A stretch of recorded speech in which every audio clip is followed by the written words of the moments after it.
Welcome, dear viewer. I hope you are having a wonderful night. Tonight, I'll be telling some terrifyingly scary stories. I hope you are warm and ready. Let's begin.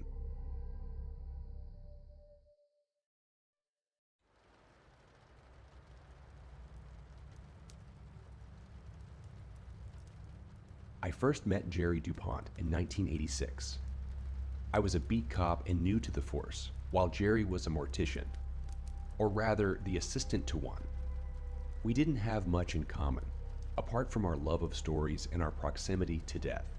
Despite that, we became friends and often met at the Rose and Crown to have a drink after work and regale one another with largely exaggerated stories. DuPont had grown up fairly well. He was stylish, always opting to dress up for the occasion rather than to dress down. And no matter how straight and rigid his posture was, Jerry always managed to look more at ease in a suit jacket and tie than I ever did in a t-shirt and jeans. One of the first stories Jerry DuPont ever told me at the Rose and Crown was the story of his life, and I was deeply interested in the family history he told me. His parents had died early, and all that was left was his trust fund and a gold ring with a black onyx face that he wore on his left hand. It was the perfect detail to punctuate the tragedy of his youth. It wasn't until his teenage years that the narrative lines he'd laid before me began to cross over one another, and I saw the nature of the game and the rules he'd set between us. I was suddenly less than certain of the accuracy surrounding the deaths of his parents and the origin of the ring. But the light deceit wasn't off. Pudding. Instead, I found it freeing. Jerry and I were able to express ourselves to one another with far more candor when the truth was tied in and around hyperbole. His willingness to sit and share his mind with me was a balm to the machismo of my day job, and I felt like sparking a friendship with him would be worth more to me than the overtime I was sacrificing by meeting him semi-frequently at the Rose and Crown. And so we began to meet more regularly. We spent those evenings talking, laughing, and drinking well past my bedtime. Unlike me, Jerry was naturally inclined to love the night, and would often invite the chance to extend our time together well past the closing of the pub. Sometimes we'd continue our discussion or the continuation of a tall tale, but often we'd just revel in the company of one another. I soon began to notice that Jerry had an analytical, almost cold, and calculated mind. Sometimes I would describe to him a case I'd heard about or was working on and present it to him as if he were the detective and not myself. Exercising that part of his brain thrilled him. More often than not, he was able to spin the puzzle in such a way as to find the solution with an ease that was almost elegant in its nonchalance. When I asked him on one of our late-night walks after the pub had closed how he managed to deduce the solution with such eerie accuracy, he stated plainly, "You look for the why above all. You always have. How could you not?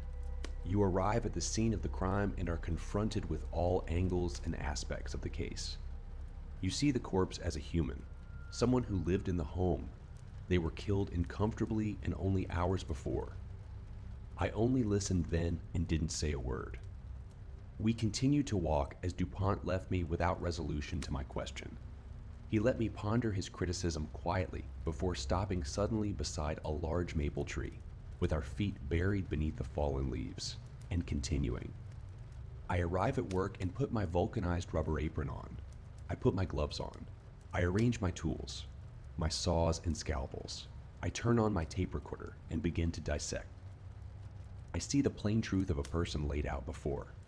I open the window of their soul with a sternal saw and I peer inside. I can see all there is to someone from above them. They can't lie to me, just like they can't lie to God. I was left wordless as he seemed to ponder the truth of his own words, as if he had never asked the question of himself that I had. DuPont shrugged and sighed before quietly stating, "The corpses sing to me." The words would have been poetic had they not chilled me to the bone. He looked away from me, staring down the barely lit street, peering into the darkness. His eyes looked empty and lost in some near-forgotten memory. I saw for the first time the duality of DuPont, a person who could coldly put things together and another who just as coldly took them apart. I grabbed him by the shoulder to shake him from wherever he drifted off to, and I continued walking. It took a moment for him to follow, and the rest of the night drifted from one topic to another. Astronomy gave way to galaxies, gave way to the texture of the universe, and in there we found morality defined by evolving philosophy until weariness claimed my, and I said my goodnight to DuPont and caught a taxi home. By 1991, I had become a detective, with no help from DuPont, I might add, as I surely could have done so sooner had I relied on him more. But I wanted to achieve the rank on my own merits. DuPont had taught me much about the impartiality of deduction, and I was grateful for it. Although sometimes I found myself envious of the inhuman ease with which his mind moved around murder. I only wonder now if it was because of Jerry DuPont, or in spite of him, that I became a detective. One morning in the early morning dews of October, DuPont came to me with a newspaper rolled tightly and tucked under his arm. He had a skip to his step as he met me uncharacteristically for coffee. As he sat with no foreword, he pulled the newspaper between us and pointed his fingers to the headline. It read, Vancouver, British Columbia, October 8, 1992. A cloud of fear and uncertainty has descended upon the residents of a rundown social housing apartment building called Rue du Chagrin in Vancouver as a shocking and unsolved murder case continues to baffle both residents as well as local law enforcement. The incident, which occurred last week, has left investigators grasping for clues in the aftermath of a brutal and possibly premeditated crime. The victim, a 53-year-old divorcee named Anna Stillwater, was discovered in her unit on the 13th floor by a concerned neighbor who had not seen her for several days and noticed a foul odor emanating from the apartment. The gruesome scene that awaited the neighbor was one of chaos, with the apartment tossed about, broken glass littering the floor and chairs overturned. Miss Stillwater lay on the floor in a pool of her own blood, her throat slashed. More alarmingly, the assailant had made off with valuable jewelry, suggesting a possible motive of robbery turned deadly. What makes this case even more confusing for the police has been the lack of any discernible entry point for the assailant, as stated anonymously by someone close to the case. The apartment's door was found locked from the inside, and investigators have yet to identify any signs of forced entry, leaving the possibility that the attacker was already inside when Anna Stillwater arrived home before the crime was committed. Despite the apparent lack of forensic evidence pointing to an intruder, the local police force remains resolute in their pursuit of the truth. Detective Sarah Reynolds, who is heading the investigation, stated, "We are exploring every avenue of investigation and are committed to bringing the perpetrator to justice. This case presents unique challenges, but we will leave no stone unturned." Intriguingly, the victim's landlord, John Miller, when asked to comment on the situation by local reporters, expressed his sympathy for the victim and their family, but also hinted at a possible motive. Miller stated that Ms. Stillwater had been consistently late with her rent payments and often had to seek loans, leading to some speculation that financial troubles may have played a role in the tragic events. Authorities are taking Miller's statement seriously, and it is now an integral part of the ongoing investigation. Detectives are delving into ins, Stillwater's financial history and potential connections to determine if any debts or conflicts may have contributed to her untimely demise. As the investigation continues, the community remains on edge, struggling to comprehend the violent incident that occurred within the confines of their modest and tight-knit apartment building.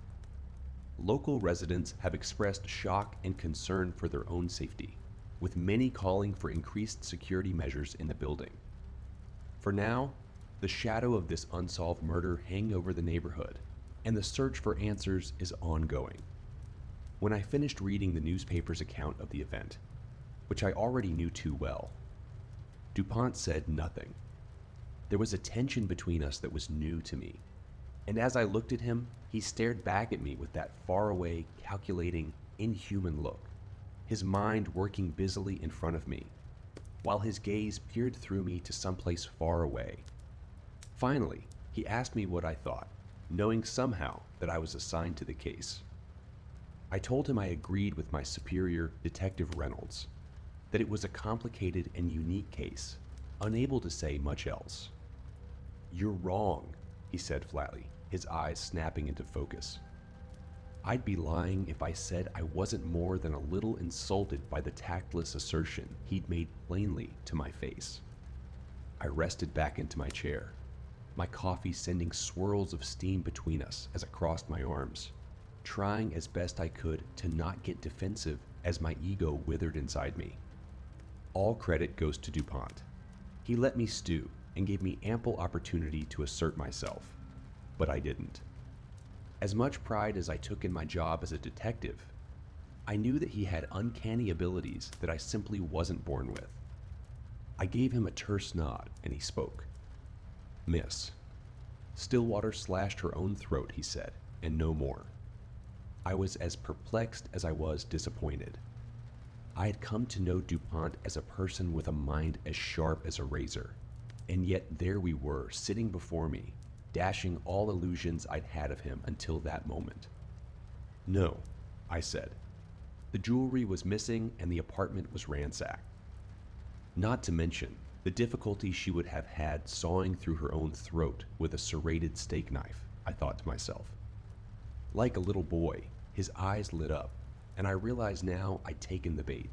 Already on edge, I didn't appreciate the frivolity and joy DuPont took in that moment, and I felt the hair on my neck raise as I smelled the same psychosis in him that I saw in the many murders I'd investigated at that point in my career.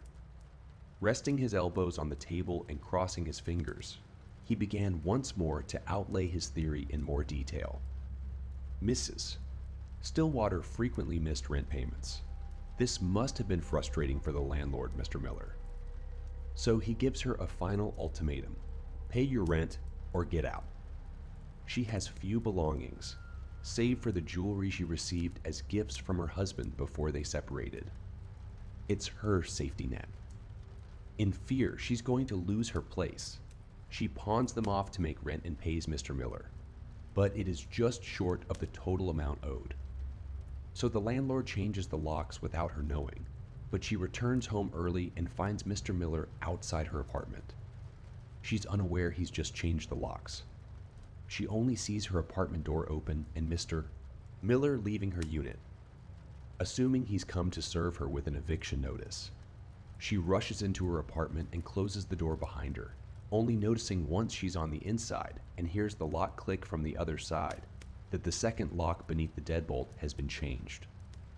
Mr. Miller, knowing she has adult children, tells her to call one of them to come and pay the remaining rent owed, and leaves her locked in her apartment. It was only then that DuPont paused for the first time to catch his breath. "Why didn't she just call the police?" I asked. "That's unlawful imprisonment."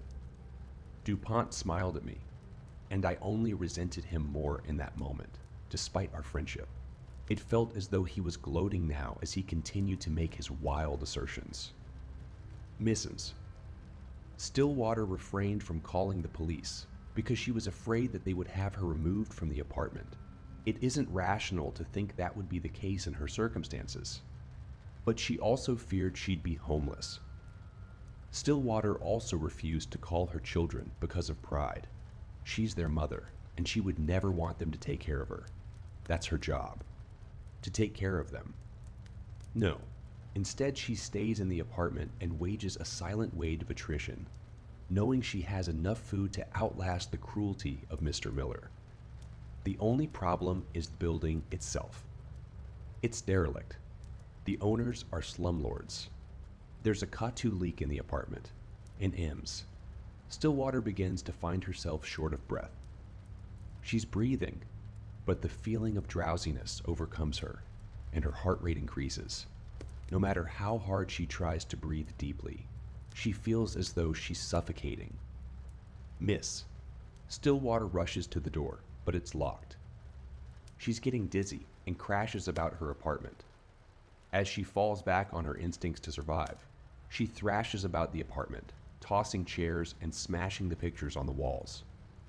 Finally, when she exhausted all options, she grabbed a steak knife and began trying to give herself a tracheotomy.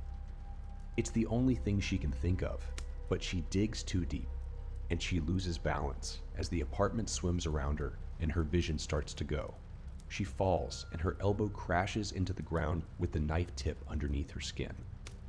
The force drives the serrated knife through ligaments and tendons and is sent skittering across the floor, away from where she lies, bleeding out on the floor. It would have been impossible for him to know any of what he claimed to be certain. There were simply too many assertions being made. But at the same time, I was unsettled to know that somehow my friend had been aware of case details we had kept under tight wraps and away from the press, such as the fact that a serrated knife had been used. Could my friend Jerry DuPont, the sharpest mind I'd ever met, be the killer? I'd known him so long, and yet there was always an underlying lack of humanity. Could he be toying with me? I thought to myself at that moment, using our standing report to set our sights away from himself and make her a victim of circumstance and cruelty. I countered then, trying to shake my mind free of the suspicion. Her fingerprints weren't on the knife, I said, feeling the tension loosen from my shoulders as his version of events crumbled before me. Then, without a pause, he said, "The cat licked it clean." But there was no cat. The building was pet-free, and I felt a burst of laughter ripple through my chest at the absurdity of the claim. DuPont looked at me, and I could tell he didn't take kindly to my reaction and wasn't used to my dismissal. I'd never once, in all our years, questioned his deductive mind. He slammed his hands on the table, startling me as I fell quiet before quickly placing them in his lap, ashamed at his own out-of-character burst of emotion. Mr. Miller came to check on Miss Stillwater, unlocking the door and letting the scent of her bloated body out into the hallway, alerting her neighbors, and in the process, letting her cat, which she was not allowed to have, out of the apartment.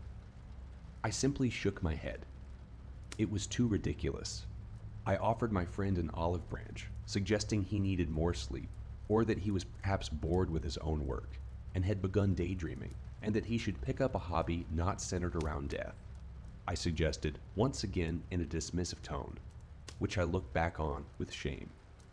Check the pawn shops in the area, ask the neighbor, and check the keys and evidence. They won't match the door. Talk to her friends and see for yourself that she had a cat. He said in a huff as he stood up, pushing his chair over in humiliation, due to how I was treating him. I was stubborn in that moment, refusing to assuage his hurt feelings and remembering the tall tales we used to tell one another at the Rose and Crown. But as he walked away, I couldn't help myself and asked him how he could be so certain such a ridiculous story could be true. He turned, his face red, and said, "Her corpse sang for me." We didn't speak after that. I visited his work a time or two, thinking it was best to smooth things over and apologize. But he refused to see me, having ordered his secretary to turn me away on sight regardless of the matter. And it wasn't until a year later, with little movement in the case, that I thought to bring DuPont's versions of events to Detective Reynolds. We were at our wits' end. The case was largely forgotten by the media, but we still worked diligently on it in our spare time, until one morning, in a meeting, I offhandedly mentioned the conversation I'd had with DuPont, as I was deep in the throes of nostalgia, thinking of my old friend as I often did when the Stillwater case came up. And while the version of events might have seemed too far-fetched to me when DuPont had laid it out before me as I worked on the case up close, with the passage of time, no theory became too outlandish. Detective Reynolds was furious. I'd not brought this detail to her sooner, but I explained just how insane it had seemed. Quickly, as if every minute counted, as if the gruesome scene were still fresh, and any minute wasted was an opportunity we might lose forever. We ordered an exhumation to have another autopsy performed. She called in a pair of beat cops and instructed them to canvass the apartment complex to determine if she had a cat, and she took off towards the evidence room to determine if the keys we took into evidence from within the apartment matched the second deadbolt on the outside of the door. And as she walked away, Detective Reynolds called back to me and ordered me to bring Jerry DuPont in for questioning. I felt cold sweat seep from my skin as I realized what I had done. I could see it in the change in her demeanor. Detective Reynolds could see the headlines already. Star Detective solved the death of Stillwater. But the headline, Star Detective catches mastermind murderer, was far more attractive in the eyes of the ambitiously detective, and I knew that she meant to try it all together in some elaborate way so as to benefit in a more grand newsworthy fashion. But what could I do? She was my superior and ordered me to bring in Jerry DuPont. It was early evening, and I parked outside the back of the funeral home, where the adjoining morgue was attached by a covered outdoor walkway, and saw Jerry DuPont buttoned up in a dress shirt and tie beneath his rubber apron on the way back from the morgue. DuPont squinted in the light and was less than pleased to see me exit the vehicle. As he started walking briskly away, I called after him, ordering him to stop, or I would charge him with impeding an investigation. That hurt him as much as it hurt me. I'm sick of myself thinking back on this moment. It was a bluff, but all men fear authority in one way or another, and despite his deductive intellect, he was too shocked to see through my deceit. The drive back to the station was quiet and uncomfortable. I tried to explain as best I could what it was that I had done. That time had shown me that his claim wasn't so preposterous and that I was sorry, but he simply turned his head away, and I was unsure if he heard me. Detective Reynolds conducted the interrogation, and I wondered at my desk how she would react to DuPont if he claimed the corpses sang to him in front of her. I didn't see him leave, but Detective Reynolds walked past my desk, rapping her knuckles on the surface, and told me I'd done a good job today. For a moment, I felt pleased with myself, until I concluded that the context of her compliment was that DuPont might have said something to implicate himself on record without requesting his lawyer be present. The next day, I went to see DuPont, hoping to sit and talk with him. I wanted to apologize and help set things right, but once again, I was turned away by the receptionist, who claimed he'd called in to work sick. This did little to ease my mind. By that point, Detective Reynolds was most likely already speaking with the judge to get an arrest warrant, or at least that was my fear. Regardless of DuPont's wish that I not see or speak with him, I knew I needed to help my friend and make right the wrongs I'd unintentionally done. As I left the receptionist at the desk and got back into my car, I knew there wasn't a moment to waste. I drove around back, parking my vehicle out of sight of the front foyer of the funeral home, and got out. I pulled a set of lockpicking tools from my glove box and quietly ran to the morgue, where I knew he'd be toiling away, and prepared myself for the stench of death and preservation chemicals that would bombard me the moment the door swung open. I looked around, realizing that was the first time I felt the anxiety of crime in my life. I felt the tools catch in the lock and make their way deeper, one small tooth at a time, until the lock clicked and opened. The room was dark, save for a single light that hung over a stainless steel table in the middle of the room. DuPont wasn't there, but it was also the first time I'd ever stepped inside the morgue. It felt odd to me that although DuPont had taught me so much about myself, I knew little, save for that brief family history he'd once told me. I walked around and examined the blood and bile, encrusted drain at the foot of the steel table. The curiosity was simply too much, and although I knew this was an invasion of his privacy, I was not there as part of the police, but as a friend. so I excused myself. His tools, saws, pipes, and scalpels all sat on a table pushed against a wall. They were meticulously ordered and cleaned, gleaming under the harsh overhead light. I could feel the cold of the polished tile floor seep up through the bottom of my boots, and my breath hung in the refrigerated air. And that's when I heard a whisper. Small and faint, hardly louder than the hum of the fluorescent light. It sounded like a human voice spoken through the end of a balloon. Whiny and drawn out, escaping air instead of spoken words. I felt crawling terror wriggle its way up my spine. I could see I was alone, but where had the noise originated? Then again, the smallest whine, like a human voice, was spoken through the end of a balloon, as if it were escaping a vacuum. The words were indiscernible.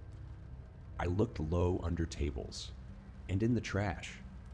I felt silly, as though I were playing a morbid game of hide and seek, but still, I couldn't tell where the sound was coming from. Finally, I came to the wall where the tiny square refrigerator doors stood closed in 2 neat rows of 8. I placed my ear on each one, praying that I heard nothing. And one by one, I came away having heard nothing but being too afraid to open them, until I came to the final refrigerator door in the bottom right corner of the wall. I felt bile burn the back of my tongue and the insides of my teeth, leaving them raw and gritty as I heard the whine from inside, and a little squeal of fear escaped from my throat. I knew I needed to open the door and see what was inside, but fear kept me from doing just that. I'll admit I'm a coward, because in that moment I found I didn't naturally have the courage to face my fear. Even worse, my mind would not make heads or tails of what it was exactly that I was afraid to confront. I was shaking by then, and I'd love to say it was from the cold of the refrigerator room, but it was not. It was only with the brief, invasive thought that DuPont might be trapped inside, that I found it within myself to grip the handle tight and yank it open. It opened soundlessly, and a gush of flesh, infused air gushed out at me. I could taste the body rotting slowly within and had to stop myself from gagging. I could see bare feet facing me and wanted to turn tail and run, but it was then that I heard the whine again, the sound of escaping air, and without thinking too hard about what I was about to do, I grabbed hold of the end of the tray and yanked. The body came into the light and I gasped. It was Jerry DuPont, my friend. Stark, naked, and dead. I couldn't believe what I was seeing. My friend, who I'd spent many nights with talking and laughing, was there in the corpse refrigerator, with both his pale, rigged hands wrapped around a knife, plunged into his heart, expertly slipping sideways between the ribs to the left of his sternum. I fell to my knees, dumbfounded, and tears welled in my eyes. I felt the hot regret of our last 2 encounters and wanted to bash myself in the face with my own curled fists until I was senseless. I hung my head low and cried. I couldn't hold back my emotions, no matter how hard I tried. I felt responsible for his death, not truly understanding what I was doing when I put forth the theory he told me a year earlier. Why had I not claimed it was my own absurd concoction? And then I heard it again, that small whine, long and drawn out. It was coming from DuPont's dead body. It was the gas bloating his belly, escaping from his lips. Is this what he meant when he said corpses sang for him? Inconsolable in my grief and out of my mind with guilt, I bent down, hoping to hear the soft words of my friend's voice one more time. I stayed frozen in place for an interminate length of time, until the gas from his body broke free once more, escaping through his throat and past his lips. Reynolds. I fell back, shocked and breathless. I knew I must be past my wits in shock, but I could have sworn I heard him speak a name. I know it seems odd and macabre, but I sat there a little while longer, hoping to hear the gas whine and run past his lips once more. I resolved that what I heard was merely a trick of the mind, but his body now lay quiet and deflated. DuPont was simply dead. I walked slowly to my car and radioed the station, alerting them of DuPont's death. I chose not to wait for them to arrive, and instead returned home in a daze. I called in sick to work the next day, unable to face the reality of the situation. I was stricken, unlike anything I'd ever felt before. But I did turn on the TV to see Reynolds giving a press conference in regards to the Stillwater case. It played out much like I had suspected, but only Detective Reynolds held back the punches. With DuPont dead, she was free to make whatever claims fit the narrative, as he was no longer alive to refute them. He was the murderer, and he'd confessed to a friend on the force a year earlier, according to Reynolds. As she put it, the absurdity of the case made it impossible to solve with rational minds, and the culprit, Jerry DuPont, was as insane, sick, and twisted as he was brilliant. At least he got that. Knowing the cops were closing in, he opted to take his own life in as dramatic a fashion as his elaborate murder of Ims. Stillwater had been in order to escape justice and the consequences of his actions. I was disgusted, listening to her on television, and was glad for the 2 weeks of paid vacation I received for my trauma. I don't think I could have stomached the lies when they were fresh, and I'm ashamed I tolerated them at all. I'm a coward. I feared losing my job, a job I'd worked hard for and was proud of, but I let my friend's good name be tarnished. Upon returning to work, though, Reynolds called me into her office one last time before she was promoted and transferred to a national position for the rock jump. I think she was congratulating me or telling me to keep my mouth shut. I couldn't tell. My eyes were transfixed on a small gold ring with a black onyx face sitting innocently among the stacks of papers on her desk. Detective Reynolds was as capable as she was ambitious, and I needed no convincing to know what she had done. DuPont's corpse had sung for me,